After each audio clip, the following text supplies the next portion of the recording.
W ostatnich latach Porsche zainwestowało grube miliardy euro w elektryfikację i stworzenie takich modeli jak elektryczny Taycan i elektryczny Macan i stwierdziło, że tak wygląda przyszłość marki, że to jest przełomowa technologia.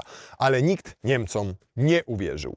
Sprzedaż w Chinach spadła. Amerykanie wprowadzili cła. Taycana i Macana elektrycznego nikt nie chce kupować i marka znalazła się w poważnych tarapatach. Zyski spadły i grozi jej poważna restrukturyzacja. I w takim kryzysowym momencie Porsche sobie przypomniało, jaką to jest legendą, jakie wspaniałe samochody tworzyło przez dziesięciolecia. I dla uczczenia tego faktu zrobili to. Czyli 911 Spirit 70. I ta nazwa wcale nie oznacza, że jeździ na 70% etanolu.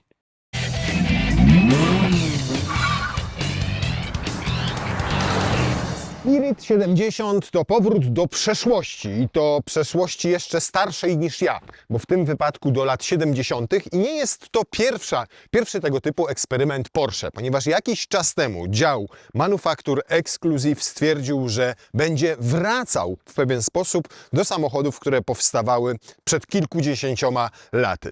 Nazwali tę serię Icons of Cool i mieliśmy już takie auta z lat nawiązujące do samochodów z lat 50., 60., a teraz lata 70.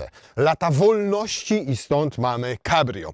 Natomiast też jest parę stylistycznych smaczków, które mają odwoływać się do historii Porsche, jak choćby ten lakier. Olive Neo, niemniej możecie go mieć również w innych lakierach, może być srebrne, może być czarne bez dopłaty, ale jeżeli chcecie lakier manufaktur, czyli taki indywidualny, to zapłacicie od 60 do 120 tysięcy złotych. Standardem są te pasy, jak widzicie, z cyfrą, a w zasadzie z liczbą 911 z cyframi 911. Te pasy ciągną się nawet na brezentowym dachu, który teraz jest złożony, ale widać je w tym miejscu. Możecie mieć również je w nieco innym kolorze.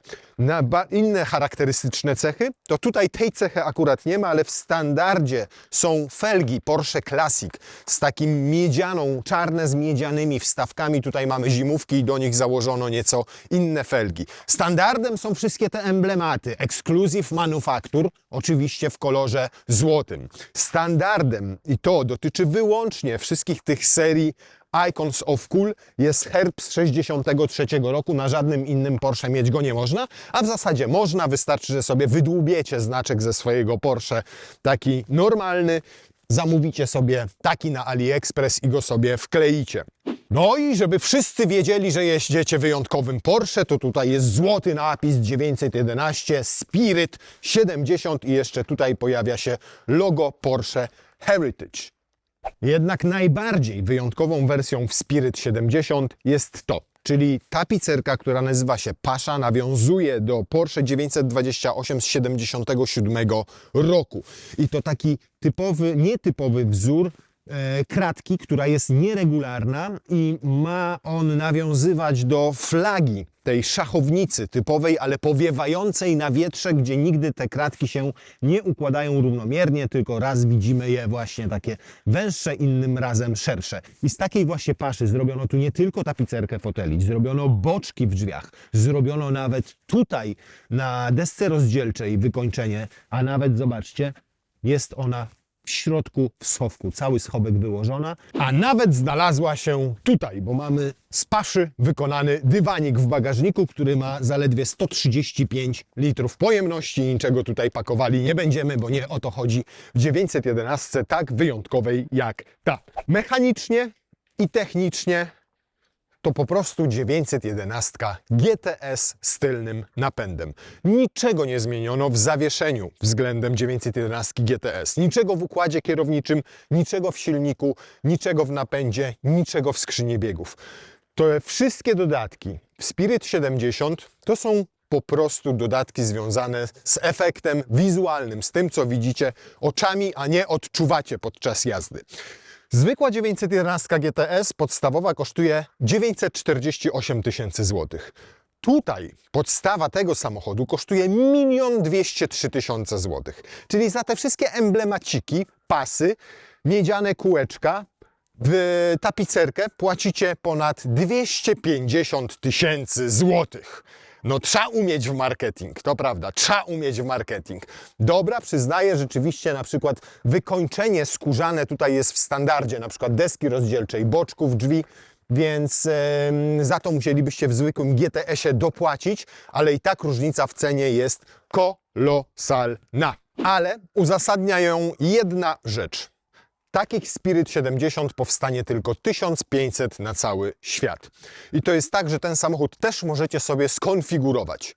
Możecie na przykład zamówić sobie Porsche Dynamic Chassis Control, czyli aktywną regulację przechyłów za 24 000 zł, albo ceramiczne hamulce za 57 000 zł. Tutaj mamy takie zwykłe. Albo podnoszenie przodu o kilka centymetrów, żeby na przykład podjechać pod krawężnik, przejechać przez próg zwalniający, to kosztuje 12 000 zł. Audio Burmester 24 000 zł. Jak tak wszystko sobie wrzucicie w konfiguratorze do koszyka, to cena przekroczy 1 400 000 zł. A jak będziecie wybrzydzali przy lakierze i nie będziecie chcieli takiego, w jakim były lakierowane, malowane czołgi podczas II wojny światowej niemieckie, tylko na przykład taki kolor, w jakim były brytyjskie myśliwce lakierowane, to zapłacicie jeszcze 100 i cena przekroczy 1,5 miliona złotych. I takie samochody za 1,5 bańki 911 możecie sobie obejrzeć też na Findcar. Zapraszamy Was na findcar.pl, platformę, na której znajdziecie sprawdzone auta nowe i używane wyłącznie od autoryzowanych dealerów. Nie są co prawda Spirit 70, ale mamy nawet na Findcarze jedną 911 w wersji Dakar, która kosztuje 1 600 000 zł. Generalnie wszystkich 911 mamy kilkadziesiąt, ich liczba zbliża się już pod 100, są i nowe, i używane, a najtańsze, i to od dealerów, kosztują niespełna 400 000 zł. Więc jak chcecie 911 niekoniecznie kupić, ale nawet ją sobie pooglądać, to wchodźcie na naszą platformę Findcar.pl. Jak już powiedzieliśmy, samochód oparty jest na wersji GTS, tylnonapędowej, więc mamy tutaj dokładnie taki sam silnik, którego nie widać jak w GTS-ie. Czyli jest to 3.0, takie jak w Carrerze, ale ma powiększoną średnicę cylindrów i wydłużony skok tłoka, w związku z czym jego pojemność to 3,6 litra. Dzięki temu udało się wygenerować 485 koni i 570 Nm. Ale to nie wszystko, ponieważ tutaj zastosowano układ napędu T-Hybrid. I składa się ten T-Hybrid z 3 elementów. Pierwszym elementem jest turbosprężarka e-turbo. Nie podwójna, tylko jedna, ale elektryczna. To powoduje, że nie ma Westgate'a, czyli zaworu upustowego. Nie ma nadciśnienia, ponieważ wszystkim może sobie tym ciśnieniem dokładnie sterować silnik elektryczny. W związku z czym pełen moment obrotowy pojawia się już przy 1950 obrotach na minutę silnika, a przy 1500 obrotów mamy już 90% tego momentu obrotowego. Więc bardzo szybko wstaje i bardzo długo jest w stanie ten moment rozwijać dzięki temu e-turbo. Co więcej, wirnik w tym e-turbo, kiedy się kręci, a zdejmiemy nogę z pedału gazu, zaczyna produkować prąd. I moc odzysku to około 11 kW.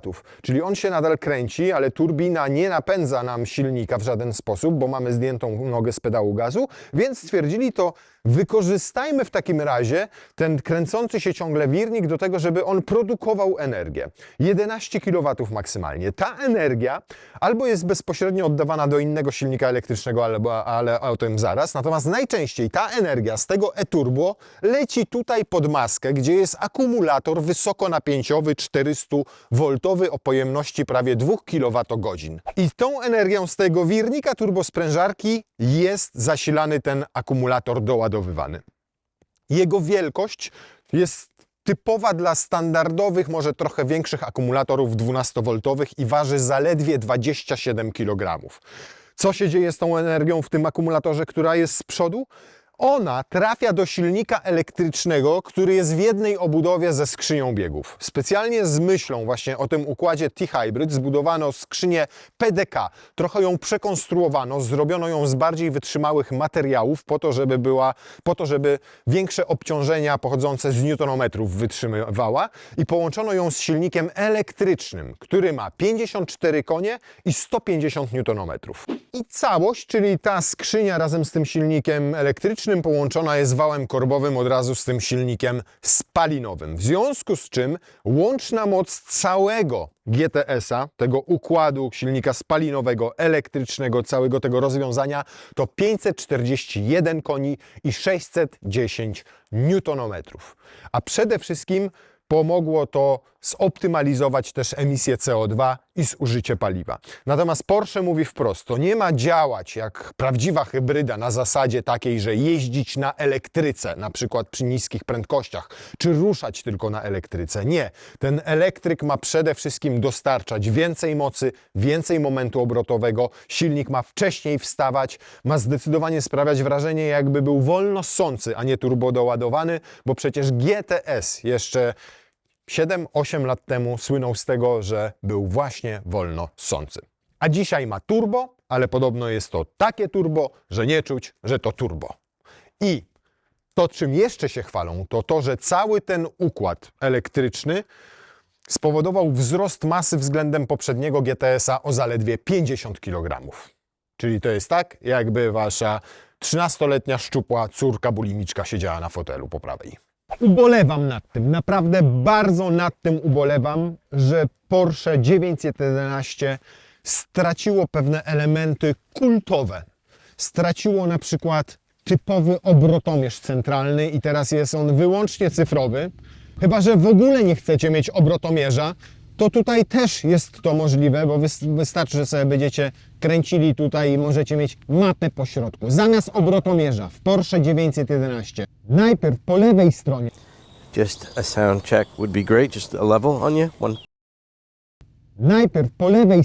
najpierw mieliśmy stacyjkę, potem mieliśmy taki wystający dzyndzel do uruchamiania silnika, jak mieliśmy system bezkluczykowy, a teraz mamy plastikowy i tandetny przycisk start-stop. No już jak naprawdę taką zmianę wprowadzali, to przynajmniej ten start-stop by jakoś wyróżnili. Owszem, wykończenie bardzo mi się podoba, bo tu to jest standardem właśnie w Spirit 70. Mamy deskę skórzaną, rozdzielczą, z ładnymi takimi oliwkowymi przeszyciami i wygląda to ślicznie. Na drzwiach również. Tu jest skórka, tu jest skórka, tu skórka, tu skórka, tu skórka, tu pasze i pomiędzy tym wszystkim tandetna plastikowa listwa i tandetna plastikowa klamka. A z drugiej strony mamy znowu tutaj plastik, tutaj piano, które się rysuje i już po 10 000 widać na nim ślady użytkowania. Brzydkie plastikowe nawiewy, tutaj jakieś plastikowe też wstawki. No po prostu jest taki niekonsekwentny w wykonaniu ten samochód moim zdaniem. Bo z jednej strony ma mnóstwo pięknych elementów, skórzanych, albo nawet tą Racetex fakturę, zobaczcie jaka ładna kropkowana, jak zamkniemy dach, to dokładnie jest identyczna na tym dachu, nawet troszkę zacznijmy go podnosić, bo ten dach jest naprawdę też niesamowicie wykończony od środka. Bardzo szybko się zamyka, bardzo szybko się otwiera do prędkości 50 na godzinę. Zobaczcie jak ładna tutaj jest faktura tego dachu i on jest sztywniutki, taki perforowany, świetne wrażenie sprawia. No a z drugiej mamy właśnie strony takie elementy, które w tym samochodzie po prostu wyglądają tanio i nie powinno to zdecydowanie mieć miejsca w aucie, za które płacicie od bańki 200 w górę. No i oczywiście to, co można jeszcze sobie tutaj zrobić, to można sobie otworzyć nawet na postoju tylny spoiler, ale moim zdaniem spoiler w 911 wygląda po prostu brzydko. Wygląda tak, jakby miał otwartą maskę. W poprzednich zdecydowanie bardziej mi się to podobało, niemniej rzeczywiście musi pełnić funkcję aerodynamiczną, bo zobaczcie, tam nawet widać wtedy wszystkie filtry i chłodnice, więc zdecydowanie więcej powietrza nawet wówczas tam wpada, żeby ochłodzić ten cały układ napędowy, który przecież musi być bardzo tam kompaktowo zrobiony, ściaśniony, bo nie dość, że tam jest silnik, to jeszcze jest to e-turbo, to jeszcze gdzieś tu mamy skrzynię biegów plus silnik elektryczny i jeszcze do tego cały układ wydechowy, który musi spełniać normy, więc mieć GPF-y, katalizatory i mnóstwo innego gówna. Przez to niestety to auto brzmi tak.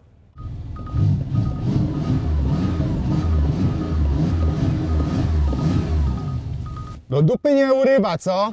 No, jak człowiek dostaje furę do użytku na kilka dni, wartą prawie 1,5 miliona złotych, no to żal byłoby nie złożyć dachu i nie pojechać sobie prawdziwym kabriolecikiem, mimo że na zewnątrz są -3 stopnie Celsjusza. Ale mam, zobaczcie, tutaj wiatrołap elektrycznie sterowany, który mogę sobie podnieść, mogę sobie schować jednym przyciśnięciem ręki. Mam tutaj grzane zydelki, bo jest pakiet zimowy. Mam nawet grzaną kierowniczkę, którą się uruchamia o tutaj tym przyciskiem. Wyłączyłem, teraz włączę. Może już się rozgrzała? A już się rozgrzała, to nawet mogę zdjąć sobie rękawiczki. O, mam gogle, żeby mi śniegiem nie sypało w oczy. Mam czapeczkę, żeby mi łysiny nie wywiało. Mam szaliczek, ciepłą kurtkę. I powiem Wam, że tak można jechać przy -3, przynajmniej bocznymi drogami. Myślę, że na ekspresówce złożymy tego dacha. Na szczęście można go składać do 50 na godzinę. Jednocześnie tutaj na zegarach centralnie mam, zobaczcie, pokazuje mi na przykład, jak przyspieszam, niebieską taką kreseczkę tutaj w tym miejscu, o, a jak zdejmuję nogę z pedału gazu i zaczynam hamować, to zieloną. Zielona oczywiście pokazuje, kiedy działa rekuperacja i odzyskuje moc silnika elektrycznego, a ten silnik elektryczny przy skrzyni biegów może odzyskiwać do 40 aż kilowatów, to naprawdę sporo, a jak dodaje gazu, no to o, pojawia się niebieska, czyli korzysta wtedy samochód również z silnika elektrycznego przy przyspieszaniu. No tutaj przez to, że nasza droga wykonana z tych całych płyt jest pokryta śniegiem, to nie widać dokładnie, po czym jedziemy, ale powiem Wam, że tak, po pierwsze, jak na kabriolet, niebywała sztywność jest tego nadwozia i tej konstrukcji. Fenomenalna wręcz. Po drugie, to zawieszenie w ustawieniu komfortowym naprawdę bardzo dobrze radzi sobie z nierównościami. Dopiero kiedy wejdziemy w tryb sportowy albo naciśniemy sobie tutaj ten przycisk utwardzający zawias, no to czujemy, że faktycznie robi się sztywno. Natomiast w codziennym użytkowaniu to PASM, czyli Porsche Active Suspension Management, działa bardzo dobrze. To nie jest auto sportowe w takim rozumieniu samochodu, który próbuje złamać Wam kręgosłup na każdym wyboju. Jest dokładnie takie jak w standardowej Carrerze, przyjemnie wybiera wszystkie nierówności, nie musicie bać się najeżdżać na studzienki, wjeżdżać w dziury. Ja pitole, powiem Wam, -5 stopni teraz pokazuje termometr, a tutaj zobaczcie, włosy mam teraz, włosy i te włosy tylko delikatnie mi tylko drżą. Widzicie? A tutaj włosy, które mam w uszach, w ogóle nie latają. Klimatyzacja jest ustawiona na 24 stopnie, jeszcze jakoś spektakularnie nie hałasuje i dzięki temu, że mam podniesione boczne szyby i z tyłu podniesiony ten wiatrołap, to tutaj tworzy się taka jakby poduszka powietrzna. Tu, na tej wysokości, jeszcze na dłoni nic nie czuję, żadnego chłodu, dopiero jak podniosę ją tutaj gdzieś na wysokości głowy, to faktycznie już jest zimniejsze powietrze. Ale czapka załatwia sprawę. Tu oczy, twarz, w ogóle nic nie wieje i nic nie czuję, mimo że delikatnie, jak widzicie, włochy mi tutaj w czapce latają. Zaskakująco dobre takie wyciszenie od wiatru tej kabiny przy postawionym wiatrołapie. Gdybym go złożył, to oczywiście będzie znacznie gorzej, bo to już będzie wpadało mnóstwo powietrza do środka, ale w takiej konfiguracji jak teraz jest naprawdę spoko. Wiecie, gdzie najwięcej kabrioletów w Europie się sprzedaje? W krajach skandynawskich. I to nie jest żart. I w Wielkiej Brytanii jeszcze. To są rynki o największym popycie na kabriolety i jeżdżą tam nimi cały rok. Zresztą pamiętacie na przykład Saby, które były w kabrioletach i są dosyć często spotykane w takim nadwoziu. Faktycznie czuć, że ten samochód ma mnóstwo momentu obrotowego od samego dołu. W zasadzie macie wyłączony silnik. Na przykład teraz zobaczcie, zatrzymam się przed przejściem dla pieszych. Nikt nie przechodzi, ale jakby ktoś miał przechodzić. On, zobaczcie, wyłączył się, ja zdejmuję nogę z pedału gazu i on jest od razu gotowy do jechania. Niesamowicie szybko działa tutaj ten start-stop. To jest po pierwsze, bo nie ma tutaj klasycznego rozrusznika, nie ma klasycznego alternatora, tylko wszystkim zarządza elektryka. I ona odpala to raz, dwa. W dodatku jest to elektryka 400V, a nie jakiś mild hybrid, gdzie jest 48 V. Więc wrażenie jest nieprawdopodobne, chociaż brakuje tego takiego charakterystycznego dla jednostek spalinowych i w Porsche i w innych markach kręcenia rozrusznikiem, bo one wtedy tak fajnie zapalały i zaskakiwały po sekundzie czy dwóch. Tutaj w ogóle nie ma tego początkowego właśnie efektu rozrusznika, tylko od razu uruchamia się ten silnik. Więc efekt akustyczny jest trochę gorszy, a przynajmniej nie przywykliśmy do takiego. Natomiast efekt w postaci błyskawicznego odpalenia silnika i ruszenia jest fenomenalny. To jest generalnie nieprawdopodobne, jak on szybko działa. Zobaczcie, dojeżdżam do skrzyżowania, wyłączył sobie, pyk, i ja od razu odjeżdżam i on od razu, od samego dołu ma ten moment obrotowy. Jeszcze zanim się włączy silnik spalinowy, to już jakby odpychało mnie te 150 Nm z tego silnika elektrycznego, który jest przy skrzyni biegów. Więc jeżeli chodzi o takie wrażenie działania tej hybrydy, no to jest super. Ale na przykład zdejmuję nogę z pedału gazu i się toczę, to nawet w trybie komfortowym nie wyłącza mi silnika spalinowego. Nie ma tutaj nic takiego miejsca. Pomimo, że przecież jest duży akumulator, 400V architektura i dosyć mocny silnik elektryczny, bo ma ponad 50 koni mechanicznych i 150 Nm. To spokojnie mógłby sobie pozwolić na to, że przy każdym zdjęciu nogi z pedału gazu on sobie włącza bieg jałowy i wyłącza mi całkowicie silnik spalinowy, ale jednak tego nie robi, bo tak jak wcześniej zaznaczyłem, nie stworzono tej technologii wyłącznie po to, żeby oszczędzała paliwo, chociaż to też przede wszystkim ona ma poprawiać wrażenia z jazdy i technologicznie naprawdę zostało to dopracowane do perfekcji. Nawet zobaczcie, ja przyhamowuję sobie hamulcem, a on zmienia mi biegi na niższe. Przekonstruowano też trochę tę skrzynię biegów pod kątem właśnie wzmocnienia jej, żeby znosiła większe obciążenia, jeżeli chodzi o newtonometry, ale jednocześnie wydłużono te szczytowe biegi, czyli 7 i 8, po to, żebyśmy przy większych prędkościach na trasie mieli niższe prędkości obrotowe samego silnika. Jak jadę tak w tym trybie komfortowym, to powiem Wam, że to jest tak grzeczniutkie auto, tak cichutkie, tak kompletnie nienarwane. Owszem, czujecie od samego dołu te newtonometry, ale to jest na 5, może 5,5% wciskam pedał gazu, a ten samochód jedzie i jedzie sprawnie. Natomiast nie jest przy tym brutalny, nie jest narowisty. O, teraz przy 8 na godzinę dopiero wyłączył sobie silnik, jak dojeżdżałem do ronda. Ma też absurdalnie dobrą, jak na samochód tego typu i takie warunki jak dzisiaj, trakcję. To oczywiście jest też kwestia zastosowanych opon. Natomiast jeździłem tym samochodem przez mniej więcej ostatnich 10 dni, w tym okresie pomiędzy świętami a początkiem nowego 2026 roku, gdzie naprawdę wszystkie drogi były zaśnieżone, gdzie drogowcy nie tyle zaspali, co nie nadążali po prostu z odśnieżaniem, gdzie tutaj w okolicach Grodziska większość z tych dróg była biała i wierzcie mi, że genialnie sobie dawały radę i te opony, i wszystkie systemy kontroli trakcji, i ta szpera na tylnej osi. Po prostu niesamowicie i nieprawdopodobnie. Wyjeżdżamy z zabudowanego i powiem Wam, 90 na godzinę. Jakbym zdjął teraz czapkę, to czuję, że łepetynę by mi wymroziło. Tutaj, ten szczyt. Ale co ciekawe, na twarzy w ogóle nie czuję podmuchów wiatru. Jak tutaj trzymam łapy, o, tutaj jest, słuchajcie, chłodniej niż w tym miejscu, bo akurat nawiewy mam idealnie ustawione na łapy. Nie jest mi zimno, mówiąc krótko, naprawdę nie jest mi zimno, jak teraz tak jadę. W taki sposób, a nawet sprawia mi to frajdę. No nie sztuką jest jeździć kabrioletem latem, wiosną, jak jest 20 stopni. Powiem Wam, gorzej byłoby mi teraz, jakbym jechał przy 35 stopniach, bo spaliłbym se głowę, która wyglądałaby potem jak dupa pawiana, taka byłaby czerwona. A tak? Teraz? W kurteczce, w szaliczku, w czapeczce? Petarda. Nie czuć jest w tym samochodzie kompletnie. Tych ponad 540 koni, jakie tutaj mamy, i tych ponad 600 Nm, jak normalnie jedziecie. Jak chcecie je poczuć, no to musicie sobie wejść w Sport albo w Sport Plus i wtedy... O kurde!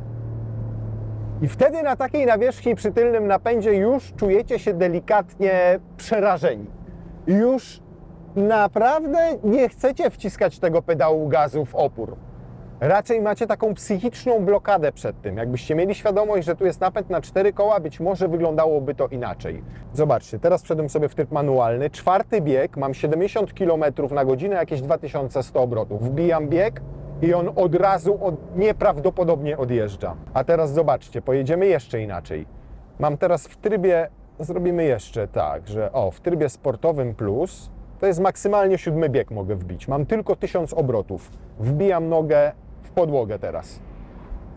na 7 biegu od 1000 obrotów on zaczyna jechać. O, i teraz przy około 1700-800 nabiera dopiero energii.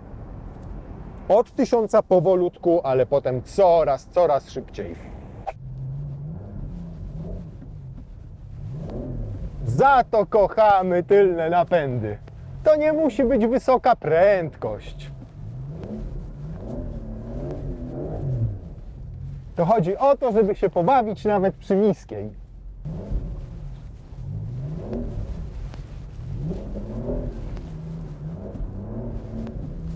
No dobra, zamknięte, można się rozebrać, zmniejszyć temperaturę. Się ugotujemy zaraz. Powiem Wam, że w takich warunkach to naprawdę fajna przyjemność. Zrobiłem to pierwszy raz w życiu. Jeździłem już kabrioletami, jak było tam 7, 8, 10 stopni, ale przy współczesnej technologii, przy tym jaką producenci są w stanie stworzyć tutaj poduszkę powietrzną w środku, przez ten wiatrołap podniesione szyby, to owszem, czapeczka na głowę, gdzieś tam jakiś szaliczek, ale jest to też przyjemne i fajne, nietypowe, coś innego. Oddychacie świeżym powietrzem. Zaskakująco spokojny i normalny samochód przy codziennej jeździe. Wiecie, jak to jest ze sportowymi samochodami? Bardzo często ludzie kupują sobie te wszystkie Lamborghini, McLareny, Ferrari i w ogóle i potem te samochody głównie stoją w garażu. A stoją w garażu, bo zwyczajnie nie da się nimi na co dzień jeździć. Wysiadanie na przykład z takich samochodów, nie wiem, pod teatrem, pod robotą, pod galerią handlową, gdziekolwiek, no to urąga waszej godności. Musicie złamać się w pół, przełożyć nogę, potem jechać do kręgarza. To jest ekwilibrystyka po prostu, gimnastyka artystyczna i niestety cierpi na tym wasza godność. Jak ktoś na was patrzy, mówi, zobacz, kupił se furę za 1,5 bańki i jak z niej wysiada stary dziad. A tutaj nie ma takich problemów w Porsche. Ono się idealnie nadaje na daily, dlatego często ludzie kupują je jako daily. Pytanie, czy w tym celu trzeba kupować od razu Spirita 70, czy w ogóle trzeba kupować nawet GTS-a. Bo powiem Wam uczciwie i szczerze, że ten samochód za te pieniądze mnie nie robi. Kompletnie, naprawdę mnie nie robi. Jest technicznie doskonały, to prawda, bez dwóch zdań. Ale za co ja miałbym tutaj płacić bańkę 400? Za to, że 1500 egzemplarzy wypuszczono na świat? I mnie to obchodzi. Jakby było ich 10, to w porządku, ale 1500 i dopłacać 250 koła za te złote znaczki, za te paski, za te kolory i za tą paszę? To nie wiem, czy nie wolałbym ładnej po prostu skórzanej tapicerki. Cenię oczywiście i doceniam Porsche za to, że stworzyło dział Porsche Exclusive Manufacture, że stworzyło ten program Icons of Cool, gdzie nawiązuje do tych samochodów z lat 50., 60., 70., ale to jest dla kogoś, kto miał Porsche w tamtych czasach. No to może jeszcze na świecie rzeczywiście żyje 1500 osób, które miały Porsche w latach 70. i dzisiaj chciałyby mieć takie Porsche nawiązujące trochę niektórymi elementami jak tapicerka do tamtych Porsche, tylko nowe. Tylko dzisiaj ci ludzie mają 150 lat. Nie ma niby Westgate'a, takiego tradycyjnego, czyli zaworu upustowego dla zbyt dużego ciśnienia w turbosprężarce, żeby jej nie rozwaliło, ale mimo to potrafi naprawdę fajnie sapnąć. Dobra, bo ja kurna wjechałem tutaj, słuchajcie, na ekspresówkę. Miałem zresetować przecież. O, resetuj od. Dobra. Miałem sprawdzić, jak głośno jest w środku.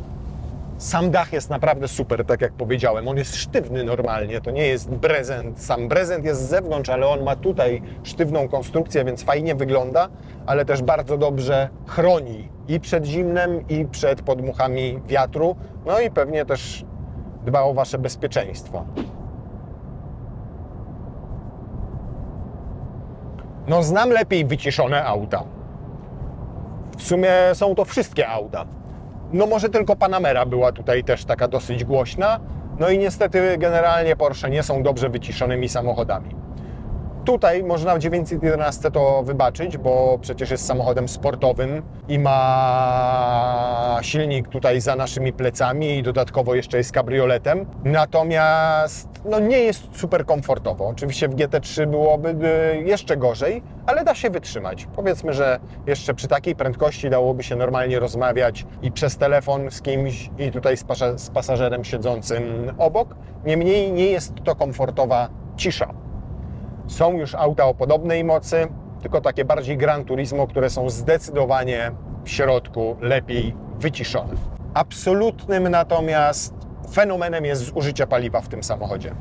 Teraz na tym dystansie 113 km średnia i spalanie 7,6 litra. I wierzcie mi, że jeździłem prosiakiem przez ostatnie 10 dni naprawdę delikatnie, ze względu na warunki drogowe. I cały czas spalał mi poniżej 10 litrów. 8 litrów, jak jechałem sobie 120, bliżej 10, jak leciałem autostradą 140. Generalnie jak trzymacie się przepisów i jak jeździcie nim normalnie, w trybie normal, czyli komfortowo, to zużywa do 10 litrów paliwa. Jak zamówicie powiększony bak paliwa, który ma 80 litrów, to na jednym tankowaniu naprawdę przejedziecie 800 km. I nie jest to czcze gadanie, tylko sam tego doświadczyłem. W tym momencie pokazuje zasięg na tym, co zostało mi w zbiorniku paliwa, 722 km. Sportowe auto, które ma 541 koni i robi setkę w 3,1 sekundy. Tylnonapędowe. Tak podobno sprawny jest tutaj ten napęd. Oczywiście nie w takich warunkach, i tak go zmierzymy, ale umówmy się, akurat Porsche, jeżeli chodzi o osiągi, można ufać, jest powtarzalne w tym, z procedurą startu. Zawsze robiło w naszych testach takie czasy, jakie podawał producent. Nie ma powodu, żeby w przypadku tego auta było inaczej. 3,1 w tylnonapędowym GTS-ie. Świetny wynik. Zobaczymy, jaki nam uda się osiągnąć w takich warunkach. Ups. No nie ma sensu tutaj procedury startu włączać, po prostu. A nie, kurde, on włączył normalnie nawet. O Jezu! Ja kurwa mać! 5,1 sekundy. W takich warunkach. Tylnonapędowe auto. Ale momentami byłem, powiem wam, mokro w gaciach było. Mokro. Really. I mówiąc mokro, mam na myśli mokro. Jak ona sapie fajnie, ta turbosprężarka, ale ja nie klepię mu do końca, wiecie? Naprawdę mu nie klepię do końca, bo się zwyczajnie boję. Teraz 5,26. No jest tak tutaj ślizgawo, bym powiedział. I nie wbiłem, przysięgam, że nie wbiłem do końca pedału gazu w podłogę. Zostało mi tak 10%, ale po prostu się boję. 5,26. Natomiast perfekcyjnie jak na te warunki działa ten napęd na tylne koła. Porsche skonstruowało coś absurdalnie pod względem technicznym doskonałego. No nie sądziłem, że on w ogóle tutaj włączy coś takiego jak launch control. Nie sądziłem, że mimo tego tylnego napędu i tego, co widzicie na drodze, będzie tak ładnie, prosto się prowadził. Niemniej to już jest naprawdę gra na krawędzi ryzyka, więc wolę nie ryzykować, nie kusić losu. 5,1 na takiej nawierzchni w tylnonapędowym aucie, świetny wynik. Ale tutaj jak kontrola trakcji nawet tak jakby nie działała, powiem wam. Albo nawet jeżeli, to ona go tylko delikatnie przycina na kołach, ale nie obcina mu mocy na silniku w ogóle, czyli nie zamyka mu przepustnicy. Cały czas macie wrażenie, że auto jedzie, przyspiesza. No pod względem technicznym ten samochód jest absurdalnie wręcz dobry. Absurdalnie. Niebywałe. Zawieszenie, układ kierowniczy, ten hybrydowy układ napędowy, ten tylny napęd, jak to wszystko zostało dopracowane w najdrobniejszym szczególe. Jak to wszystko doskonale walczy z prawami fizyki. Jaką trakcję wam zapewnia. Jakie doznania z prowadzenia. A mimo to powiem wam, że ja nie czuję tego auta. W sensie tego GTS-a. Kiedyś GTS-y miały to do siebie, że inaczej brzmiały, inaczej jeździły, miały inny charakter niż Carrery czy Carrery S. A dzisiaj już Carrera i Carrera S są na tyle dobrymi Porszakami, że ja bym GTS-a nie kupił, bo nie ma nic charakterystycznego w tym GTS-ie, poza większą mocą tak naprawdę. I tylko ją odczuwacie, więc jak chcecie robić na suchej 3 sekundy do setki, proszę, możecie mieć tylnonapędowego GTS-a.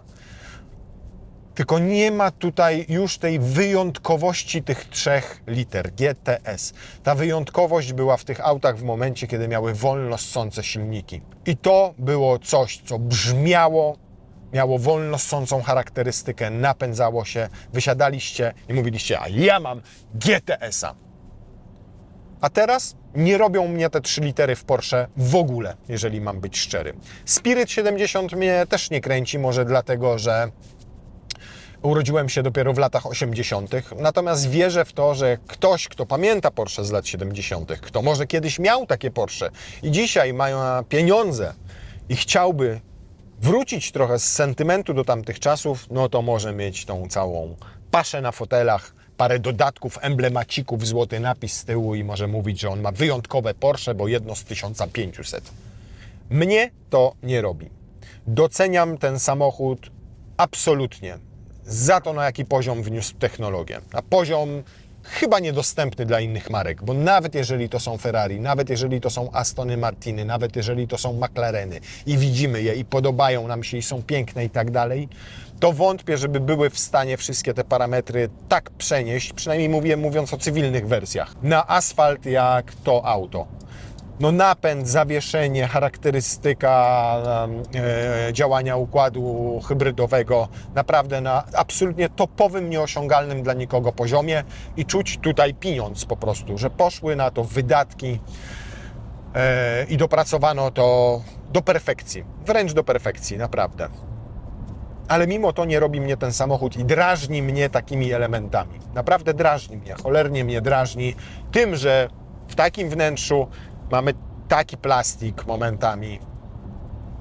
No i tym, że pozbawiono to auto legendarnych atrybutów, takich jak przynajmniej coś do przekręcania z lewej strony, a nie chamski przycisk. Jak centralny, klasyczny obrotomierz. Przecież można było zastosować 2 zegary cyfrowe po bokach, ale klasycznie, żeby został obrotomierz. Ten dzyndzel tutaj taki wystający. Ja rozumiem, że trzeba iść z duchem czasu. Natomiast trochę Porsche, moim zdaniem, zbyt daleko poszło w nowoczesność, a trochę za bardzo zapomniało tym, jaką marką jest. I widać to niestety także po decyzjach pod tytułem elektryczny Macan, bo Taycan jako odrębny model elektryczny ok, ale Macan, który był ich koniem pociągowym od 2013 czy tam 2014 roku. Uczynili z niego elektryka i na tym stracili i wizerunkowo, i finansowo. I mam nadzieję, że te trudne czasy Porsche ma już za sobą, a teraz zacznie tworzyć samochody z duszą. Czyli takie, jak tworzyło kiedyś. Bo dzisiaj nawet tej 911 tej duszy niestety trochę brakuje. Jest autem doskonałym pod względem technicznym, ale brakuje jej po prostu duszy. Przynajmniej w tej wersji GTS.